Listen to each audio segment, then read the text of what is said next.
اعوذ باللہ من الشیطان الرجیم بسم اللہ الرحمن الرحیم۔ دوستوں، میں ہوں علی ممتاز انصاری ایڈوکیٹ اور آپ میرا یوٹیوب چینل دیکھ رہے ہیں mynews.tv۔ جیسا کہ میں آپ کے ساتھ مختلف موضوعات پر بات کرتا ہوں،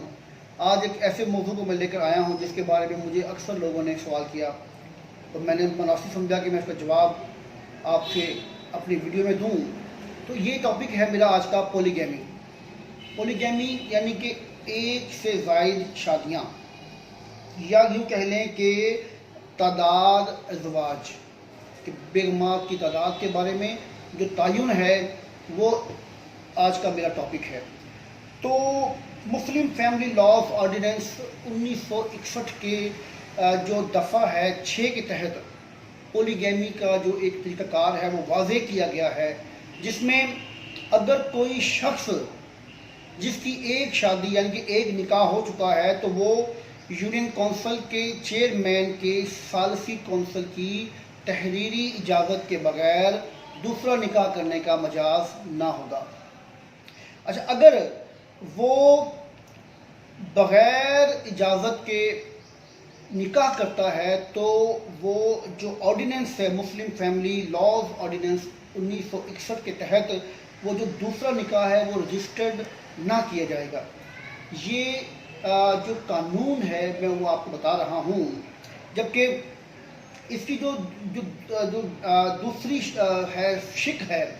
وہ یہ کہتی ہے کہ اگر کوئی شخص جو یونین کونسل میں چیئرمین کو درخواست دے گا تو وہ ایک مقررہ فیس کے تحت، یعنی کہ اگر 100 روپے کے اسٹیمپ پیپر پہ آپ اپلیکیشن دیں گے تو وہ ایک 100 روپے کی فیس کنسیڈر ہوگی، اس پہ وہ اپلیکیشن دے گا۔ اور جو یونین کونسل کا چیئرمین ہے جو کہ مصالحتی کونسل کا چیئرمین بھی ہو سکتا ہے، یا وہ خود ہو سکتا ہے یا وہ اپنا کوئی نمائندہ مقرر کر کے اس کو مصالحتی یا ثالثی کونسل کا چیئرمین بنا کر اسے یہ جو ہے معاملہ ہے ایک سے زائد شادیاں کرنا چاہے گا تو وہ اپنی پہلی بیوی سے تحریری جواب لے گا، تحریری اجازت لے گا۔ جب آپ یونین کونسل کے چیئرمین کو ایک ریٹن فارم میں ایک تحریری درخواست دیں گے تو وہ اس درخواست کے عوض اگر آپ کی پہلے ایک بیوی ہے تو ایک بیوی کو، اگر 2 ہیں تو 2 کو، اگر آپ کی 3 بیویاں ہیں اور آپ نے چوتھی شادی کرنی ہے تو آپ تینوں کو وہ نوٹسز کرے گا، اور وہ بیگمات آپ کی وہ جو آپ کی زوجہ محترمائیں ہوں گی وہ آپ کی جناب نمائندہ مقرر کریں گی اور وہ اس مصالحتی کونسل میں پیش ہوں گے۔ جو آپ نے اپلیکیشن دی ہوگی اس میں آپ نے اگلی شادی یعنی کہ دوسری، یا آپ کی اگر 2 شادیاں ہو چکی ہیں تو تیسری، اگر آپ کی 3 شادیاں ہو چکی ہیں تو آپ کی چوتھی شادی جو آپ نے کرنی ہے اس کو شادی کو یا نکاح کو کرنے کے لیے جو آپ نے واضح اور ایک ایسا مقصد اور وجہ بیان کرنی ہے جس کے تحت آپ یہ ثابت کر سکیں کہ جناب میرے لیے یہ شادی کرنا کتنا ضروری ہے، کیونکہ شریعت میں اسلام میں اگر 2 شادیاں کرتے ہیں آپ یا 2 سے زائد کرتے ہیں تو سب کے ساتھ برابری کا آپ کو حکم ہے۔ تو مصالحتی کونسل میں وہ وہاں پر جو مصالحتی کونسل ہوتی ہے وہ اس بات پر فیصلہ کرتی ہے کہ آیا کہ یہ شخص جو آپ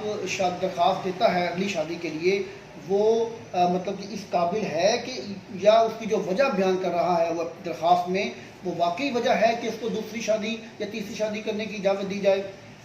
اچھا، اس میں یہ مطلب کہ میں آپ کو بات کلیئر کرتا چلوں کہ درخواست دہندہ کے اوپر ذمہ داری ہوگی کہ وہ مصالحتی کونسل کو مطمئن کرے کہ میں نے مطلب کہ جو شادی کرنی ہے وہ ایک خاص وجہ کے تحت کرنی ہے۔ اچھا، اگر کوئی شخص یعنی کہ فیصلہ مصالحتی کونسل سے لے لیتا ہے لیکن وہ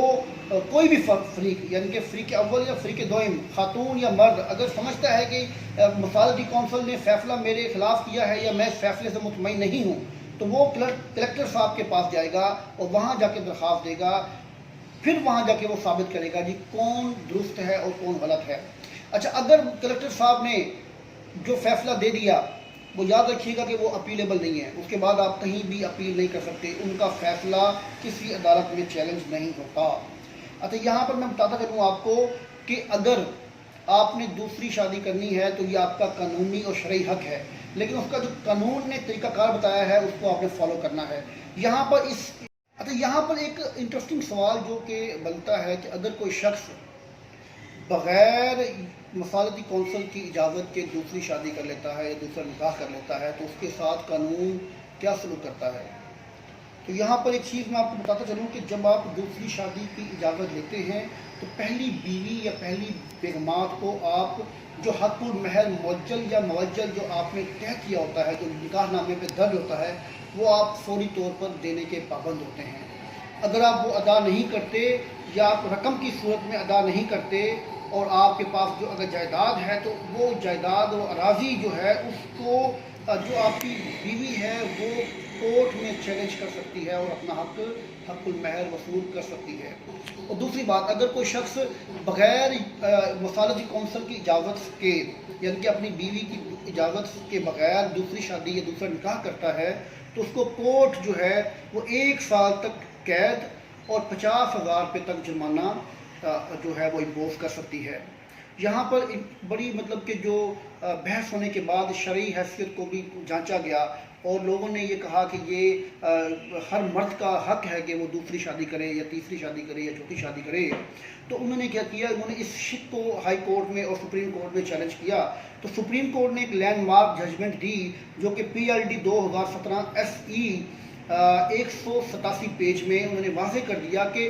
شریعت کہتی ہے کہ اگر آپ نے دوسری شادی کرنی ہے تو آپ کریں، لیکن اس میں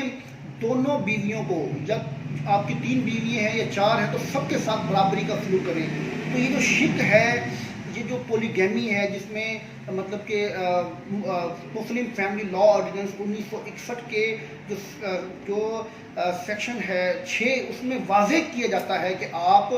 طے کیا جاتا ہے کہ آپ کس طرح سے دوسری بیوی کے ساتھ سلوک کریں گے اور پہلی بیوی کے ساتھ جو آپ کی معاملات، جو شرائط طے ہوں گی، آپ اس شرائط کے پابند رہیں گے۔ تو اسی لیے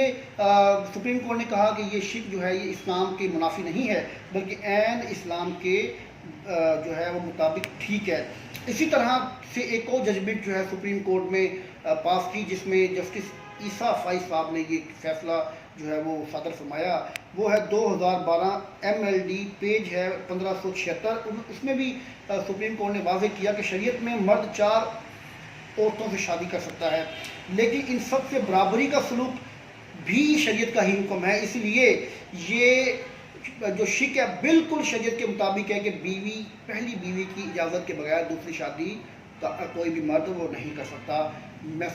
آپ سے یہی ٹاپک لے کر آج آیا تھا۔ مجھے امید ہے کہ آپ کو یہ میری گفتگو پسند آئے گی۔ اگر آپ کو میری یہ گفتگو پسند آئی ہے تو آپ میرے چینل کو سبسکرائب کریں اور بیل آئیکن کو ضرور دبائیں۔ انشاءاللہ اگلی ویڈیو کے ساتھ میں آپ کے پاس ضرور حاضر ہوں گا۔ بہت شکریہ، اللہ حافظ۔